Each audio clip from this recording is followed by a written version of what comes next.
15,000 கோடி mall practice பண்ணியிருக்காங்க அப்படின்னு செபி ரிப்போர்ட் பண்ணியிருக்காங்க.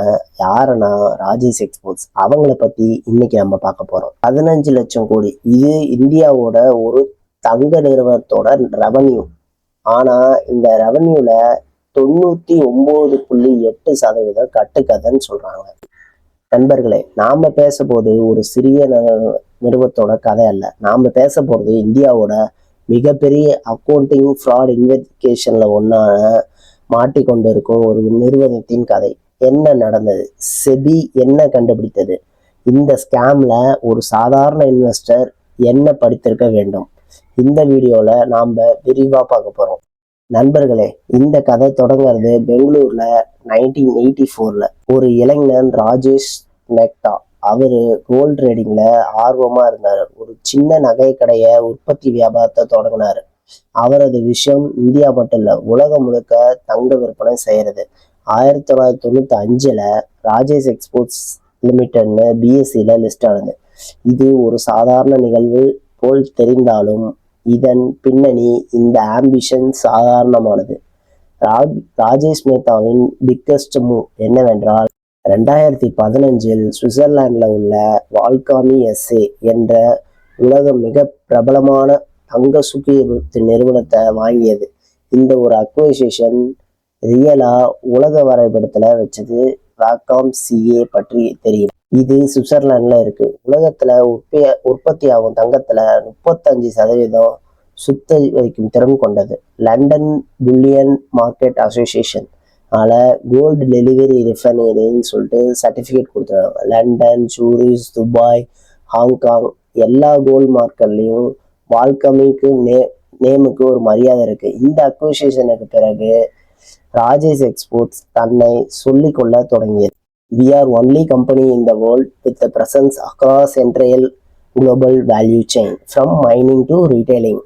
கோல்டு ரிஃபைன் பண்றது, நகை தயாரிக்கிறது, எக்ஸ்போர்ட் செய்வது, ரீட்டைல் விற்பது எல்லாம் ஒரே நிறுவனம். இந்த ஸ்டோரி இன்வெஸ்டரை கட்டி போட்டது. SHUBH ஜுவல்லரி என்ற ரிஃபைன் பிராண்ட் லான்ச் செய்தார். கர்நாடகா முழுக்க ஷோரூம். சாதாரண மக்களுக்கு இந்த பெயர் தெரிந்தது. மேலோட்டமா இந்த கம்பெனியோட ஸ்டோரி தான். ஆனா உள்ள போய் பார்த்தா ரியாலிட்டி வேற மாதிரி இருக்கு.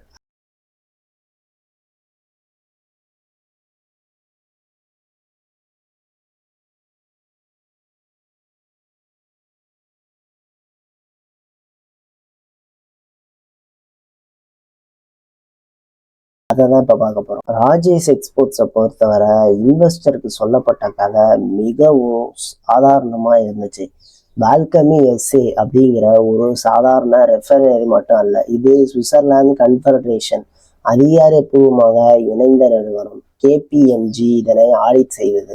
LBMA அங்கீகரிச்சிருக்கு. உலகத்துல டாப் சென்ட்ரல் பேங்க் எல்லாம் வால்கமியிடம் தங்கம் வாங்குறாங்க. ஒரு இந்தியன் கம்பெனி சுவிட்சர்லாந்து ரிஃபைனரியை ஓன் பண்ணது, இது மட்டும் ஒரு powerful story. Entire global gold value chain, mining, refinery, manufacturing, export, retail, இந்த ஃபுல் செயினையும் கண்ட்ரோல் பண்ணதால மார்ஜின் ஆப்டிமைஸ் பண்ண முடிஞ்சுது அப்படின்னு சொன்னாங்க. இது தியரியா வேலிடேட் ஆனிச்சு. ஆனா உலகத்துல உற்பத்தி ஆகிற தங்கத்துல 35% சப்சிடரி உருவாக்குறாங்க அப்படின்னு கிளைம் பண்றாங்க. ஆனா இந்த ஸ்கேலை யாராலையுமே ரெப்ளிகேட் பண்ண முடியல. ராஜேஷ் எக்ஸ்போர்ட்ஸ் இந்தியாவோட டாப் எக்ஸ்போர்ட்டர்ஸ் அப்படின்னு தன்னை ஒரு நினைச்சுக்கிட்டாங்க. ஆனா கவர்மெண்ட் PLI ஸ்கீம்ல இவங்க பங்கு வகிக்கிறாங்க. இன்வெஸ்டர் இந்த ஸ்டோரிய நம்பிட்டாங்க. 2022ல பீக்ல இருந்த LIC போன்ற இன்வெஸ்டர்ஸ் எல்லாம் ஸ்டேக் வச்சிருந்தாங்க. ரீட்டைல் இன்வெஸ்டர் பரவலா வாங்கி வச்சிருந்தாங்க. ரியல் மோட்டா இருந்தது, அதனால் அதை காட்டலாம் பல மடங்கு பெருசா காட்டப்பட்டது. வால்கமி ரியல் கம்பெனி சுவிட்சர்லாந்துல இருக்கு. KPMG ஆடிட் செய்யறது. ஆனால் வால்கமியின் ஆக்சுவல் வேல்யூ வருடத்திற்கு 400-700 கோடி மட்டும்தான். வித்தியாசம் புரியுதா? ரியல் 700 கோடி, ஆனா கிளைம் பண்றது 3 லட்சம் கோடி. இதுதான் இந்த கேஸின் கோர். ஆனா நம்ம இன்னும் போவோம். ராஜேஷ் எக்ஸ்போர்ட்ஸோட ப்ராடக்ட் போர்ட்ஃபோலியோ பார்க்க ரொம்ப இம்ப்ரெசிவா இருக்கு. ராகுல் 99.99% பூரிட்டியா சுத்திகரிக்கிறாங்க. குட் டெலிவரி பார் ப்ரொடியூஸ் பண்ணும் அப்படின்னு சொல்லிட்டு LBMA சொல்றாங்க. Central bank, bullion dealer, investor fund எல்லாருக்கும் சப்ளை பண்றாங்க. கோல்டு ஜுவல்லரி மேனுஃபேக்சரிங் பெங்களூர்ல ஒரு யூனிட் இருக்கு. Plain gold jewellery, studded jewellery, export market primarily UAE, Singapore, ஹாங்காங்ல இருக்கு. SHUBH ஜுவல்லரி ரீட்டைல் கர்நாடகாவில் 80 ஷோரூம் இருக்கு. மிடில் கிளாஸ் ஃபேமிலியை டார்கெட் பண்ற பிராண்ட். அஃபோர்டபுள் லக்ஸுரி பொசிஷன் வச்சிருக்காங்க. ACC energy storage battery manufacture பண்றாங்க. இவங்க PLI ஸ்கீம் மூலிமா 1000 மெகாவாட் அட்வான்ஸ்டு கெமிக்கல் செல்லை வந்து பேட்டரியை மேனுஃபேக்சர் பண்றாங்க. கவர்மெண்ட் இனிஷியேட்டிவ்ல அட்ராக்ட் பண்ண லான்ச் செய்யப்பட்டு இது இன்னும் பில்டு ஃபேஸ்ல தான் இருந்தது. இந்த ப்ராடக்ட்லாம் ரியலா இருந்துச்சா? Yes or no? வெல்கமே real. SHUBH jewellery real, manufacturing real. ஆனா இந்த பிஸ்னஸ் ஸ்கேல் அப்படின்னு சொல்றதெல்லாம் ராஜேஷ் எக்ஸ்போர்ட்ஸோட ஸ்டாண்டலோன் வருடத்திற்கு 700 கோடி மட்டுமே ஜென்ரேட் பண்ணுது. வேர்ல்டு லார்ஜஸ்ட் கம்பெனியின் இந்தியா ஆப்ரேஷனுக்கு 700 கோடி ஜென்ரேஷன், இது வந்து சந்தேகமா இல்லையா? ராஜேஷ் எக்ஸ்போர்ட்ஸ் வந்து 2021 ஃபினான்சியல் இயர்ல 2.5 லட்சம் கோடி 2,58,313 கோடி கணக்கு காமிச்சிருக்காங்க. 2022 ஃபினான்சியல் இயர்ல 2,43,127 கோடி கணக்கு காமிச்சிருக்காங்க. ஃபினான்சியல் இயர் 2023ல 3,39,689 கோடி கணக்கு காமிச்சிருக்காங்க. ஃபினான்சியல் 5ல 2.25 லட்சம் கோடி கணக்கு காமிச்சிருக்காங்க. ஃபினான்சியல் இயர் 25ல 4,23,099 கோடி கணக்கு காமிச்சிருக்காங்க. அதுல இந்த நம்பர் பார்க்க இம்ப்ரெசிவா இருக்கு. வருடத்திற்கு 2-4 லட்சம் கோடி ரெவன்யூ பண்றாங்க. இந்தியாவோட டாப் கம்பெனி அப்படின்றது போல தெரியும். ஆனா இந்த நேரத்துல ப்ராஃபிட் என்ன பார்ப்போமா? 2021 ஃபினான்சியல் இயர்ல 845 கோடியும், 2022 ஃபினான்சியல் இயர்ல 1009 கோடியும், 2023 ஃபினான்சியல் இயர்ல 1432 கோடியும், 2024 ஃபினான்சியல் இயர்ல 336 கோடியும், 2025 ஃபினான்சியர்ல 94 கோடி இருக்கு.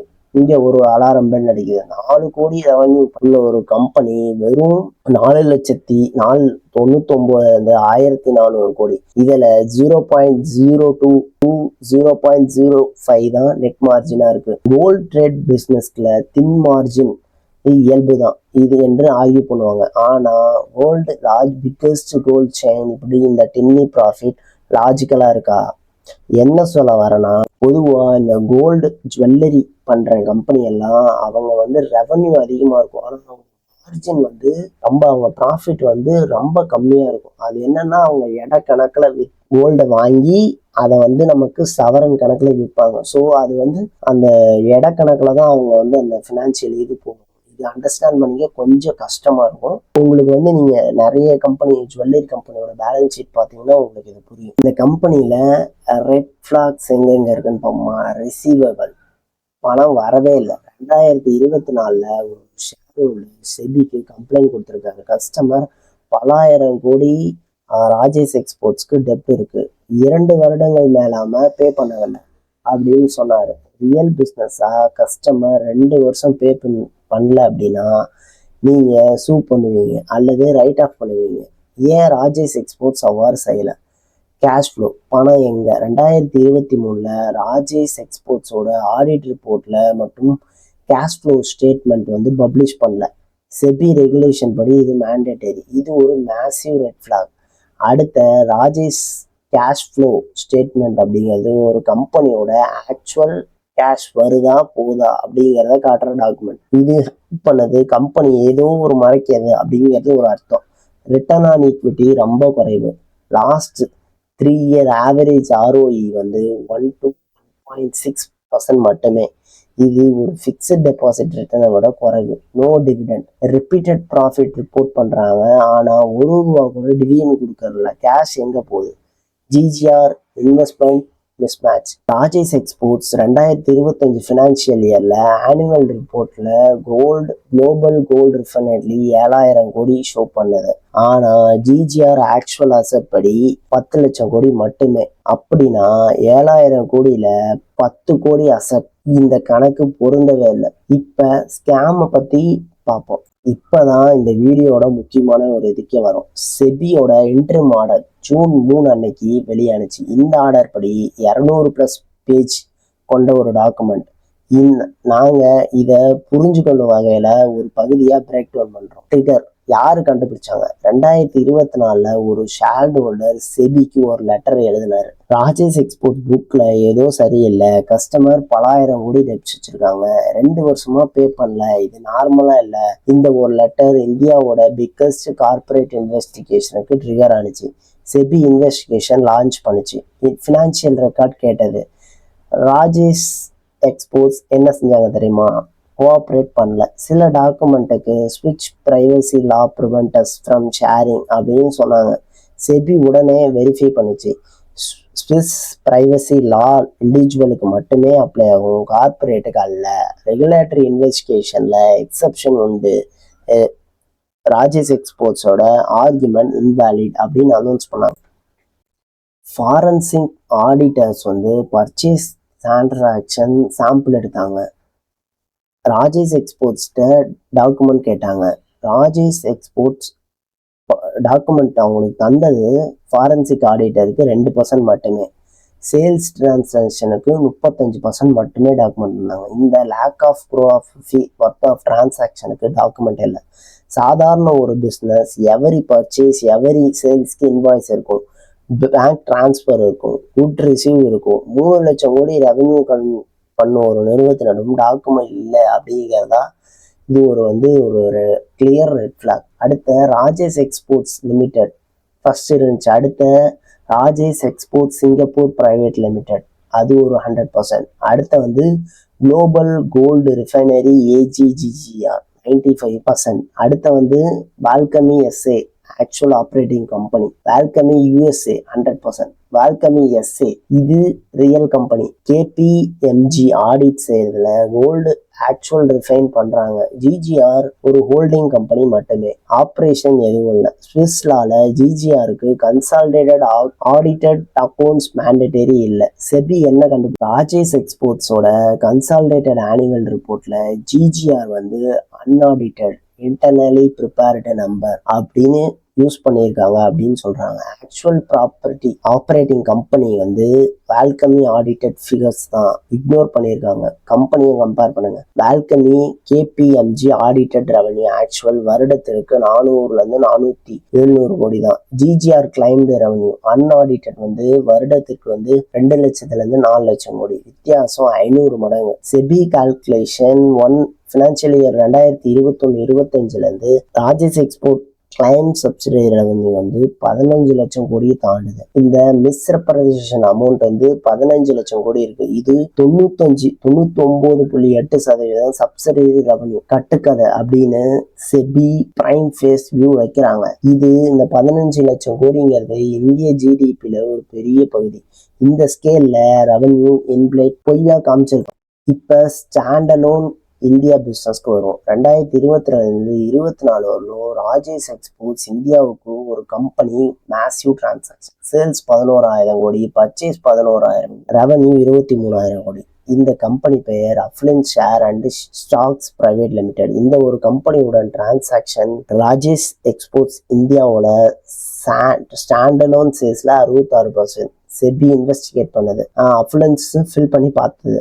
அஃப்ளன்ஸ்ல ஒரு ஸ்டாக் புரோக்கர் மற்றும் ஃபினான்ஷியல் அட்வைசரி ஃபிரம். கோல்ட் ட்ரேடிங்ல எந்த பிசினஸும் இல்லை. 3 வருடம் டோட்டல் ரெவன்யூ 113 கோடி மட்டுமே. ஆனா Rajesh exports core transaction claim பண்ணது அஃப்ளன்ஸ்க்கு 3 இயர் ரெவன்யூ 1013 கோடி மட்டுமே. அப்ப Rajesh exports was never our client. We never had any agreement or transaction with Rajesh Exports. அதாவது ராஜேஷ் எக்ஸ்போர்ட் கிளைம் பண்ணி 23,000 கோடி ஒரு ஃப்ராடுன்னு தெரிய வந்திருக்கு. இப்ப ராஜேஷ் மேத்தாவோட கனெக்ஷன்ஸை பார்ப்போம். செபி பேங்க் ரெக்கார்டை கிராஸ் பண்ணி பார்த்தது ட்ரூத் வெளியே வந்து என்னன்னா, Rajesh Mehta Rajesh exports founder, executive chairman, personal trading account வச்சிருக்காரு. இதன் மூலியமா எம்சிஎக்ஸ் கமாடிட்டியில கோல்டு டெரிவேட்ல ட்ரேட் பண்ணாரு. என்ன நடந்தது ஸ்டெப் பை ஸ்டெப்பா பார்ப்போம். ராஜேஷ் எக்ஸ்போர்ட்ஸ் 7 லட்சம் கோடி ராஜேஷ் மேத்தாவின் பர்சனல் அக்கௌண்ட்டுக்கு டிரான்ஸ்பர் பண்ணியது மார்ஜின் மணியா.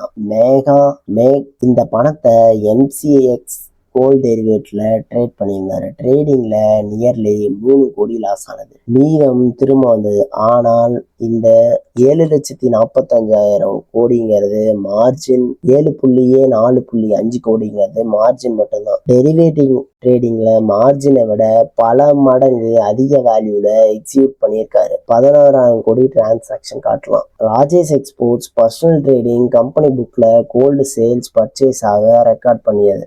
இது 3வது crime. Related party transaction disclosure இல்லை. அடுத்த ஃபண்ட் டைவர்ஷன், அடுத்த வந்து ரெவன்யூ இன்ஃப்ளேஷன், ரெவன்யூவை தப்பா காமிச்சிருக்காங்க. இது மட்டும் இல்லாத செபி அடிஷ்னலாக ஒன்று கண்டுபிடிச்சாங்க. Forex gain and loss. நார்மலா அதர் இன்கம்ல வைக்க வேண்டிய ரெவன்யூ ஃப்ரம் ஆப்ரேஷன்ல ஆட் பண்ணியிருந்தாரு. Interest income, fixed deposit, mutual fund வரும் இன்ட்ரெஸ்ட் ரெவன்யூல, ஆப்ரேட்டிங் ஃப்ரம் ரெவன்யூல காட்டியிருக்காரு. இது அதர் இன்கம்ல இருக்கணும். சின்ன சின்ன ட்ரிக்ஸ். ஆனால் கிராஜுவேட்டாக பார்த்தால் கம்பெனி மச் பிக்கர் ஆப்ரேட்டிங் பிஸ்னஸாக தெரியுது.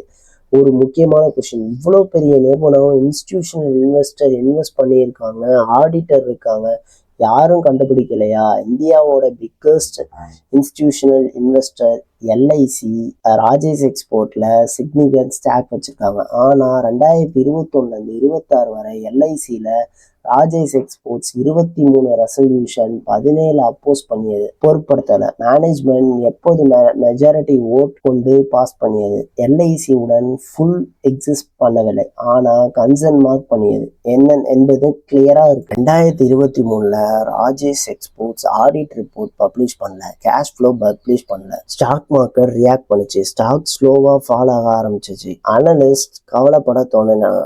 சம்திங் ஃபண்டமெண்டலி ஃபிஷி அப்படின்னு அனலிஸ்ட் சொன்னாங்க. 2022 20,000 கோடி மார்க்கெட் கேப் 2023 25 மிட் கேப் ஜோன்ல இருந்துச்சு. 2026 ஸ்மால் கேப் பிலோ 5,000 கோடி அப்படின்னு ஆயிடுச்சு. 2026 ஜூன்ல 2,900 கோடி போயிடுச்சு. பீக்ல இருந்து 87% டிக்ளைன் ஆனிச்சு. ரீட்டைல் இன்வெஸ்டர் கோடிக்கணக்கான ரூபாய் டிஸ்ட்ராய் ஆனிச்சு. யூஸ்ட் பார்ட்டிஸ் யாருன்னா Rajesh exports limited, Rajesh Mehta, other director and key person. Restrictions, Rajesh Mehta security மார்க்கெட்ல ட்ரேட் பண்ண தடை வச்சுட்டாங்க.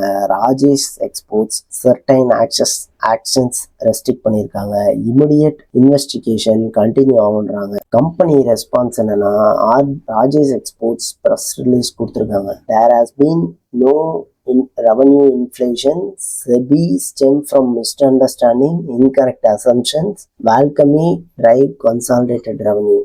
செபிக்கு 21 நாள் கழிச்சு ரெஸ்பான்ஸ் கொடுத்துருக்காங்க. இதுக்கப்புறம் இனிமேல் தான் என்ன நடக்குன்னு பார்ப்போம். இப்போ வந்து லெசன் 1. இதுல நம்ம ஒரு இன்வெஸ்டரா என்ன பார்க்கணும்? கன்சாலிடேட்டட் பிசினஸ் ஸ்டாண்டர்ட் ரெண்டையுமே படிக்கணும். ரியல் ராஜேஷ் கன்சாலிடேட் ரெவன்யூ 4 லட்சம் கோடி, ஸ்டாண்டர்ட்ல 7,000 கோடி தான் இருக்கு. 98% ரெவன்யூ வந்து சப்சிடியில இருக்கும் போது சப்சிடி ஃபினான்ஷியல் கேர்ஃபுல்லா ஸ்டடி பண்ணணும். கம்பெனி சப்சிடி அக்னூன்ல பப்ளிஷ் பண்றதா, ஆடிட்டர் யார் என்று செக் பண்ணணும். ரெவன்யூ விசஸ் ப்ராஃபிட் பார்க்கணும். அடுத்த கேஷ் ஃப்ளோ ஸ்டேட்மெண்ட் இது மேண்டட்டரியா நம்ம படிக்கணும். டிவிடெண்ட் ஹிஸ்டரி பார்க்கணும். இன்ஸ்டிடியூஷனல் இன்வெஸ்டர் பிஹேவியர் பார்க்கணும். Auditor independence, GRR unaudited number, Valcambi KPMG auditor number ரெண்டையும் செக் பண்ணியிருந்தா நம்ம கண்டுபிடிச்சிக்கலாம். மார்க்கெட் கேப் டிக்ளைன் ஆகிட்டே வந்திருக்கு. இது ஒரு சிக்னலா கூட நம்ம எடுத்துக்கலாம். ஃப்ரெண்ட்ஸ், இன்னும் ராஜேஷ் எக்ஸ்போர்ட்ஸோட கேஸ் இன்னும் முடியல. செபி இன்ட்ரிம் ஆர்டர் மட்டும் கொடுத்துருக்காங்க. ஃபைனல் வெடிக்ட் இது இல்லை. ராஜேஷ் மேத்தா ராஜேஷ் எக்ஸ்போர்ட்ஸ் கோர்ட்ல ஃபைட் பண்ணலாம். they have denied wrongdoing. ஆனா இந்த கேஸ் நமக்கு ஒரு கிரிட்டிக்கல் ரிமைண்டர். தங்க நிறுவனம் என்றால் தங்கம் மட்டுமில்ல, நம்பரும் சாலிடா இருக்கணும். அடுத்த 2,000 கோடி 20,000 கோடியிலிருந்து 900 கோடி. 5 வருஷத்துல 17,000 கோடி இன்வெஸ்டரோட வெல்த் டெஸ்ட் ஆயிட்டாரு. ரியல் கம்பெனி, ரியல் பிசினஸா இருக்குது. பால்கமி real, SHUBX real, manufacturing real. ஆனா பல மடங்கா எக்ஸாஸ்டேட் பண்ணி ரிப்போர்ட் பண்ணி இப்ப செபி அலிகேஷனுக்கு ஆளாயிருக்கு. இந்த கேஸ் படிக்கு என்னமாகும் நம்ம வெயிட் பண்ணி தான் பார்க்கணும். ஆனா இந்த ஸ்டோரியில நாம என்ன கத்துக்கிட்டோம் அப்படின்னு பார்க்கல, நம்ம போர்ட்ஃபோலியோ சேஃபா இருக்கணும். If you found this video useful, please like, share. Financial literacy Tamil இன்வெஸ்டருக்கும் இது அவசியம். நன்றி, பார்க்கலாமா.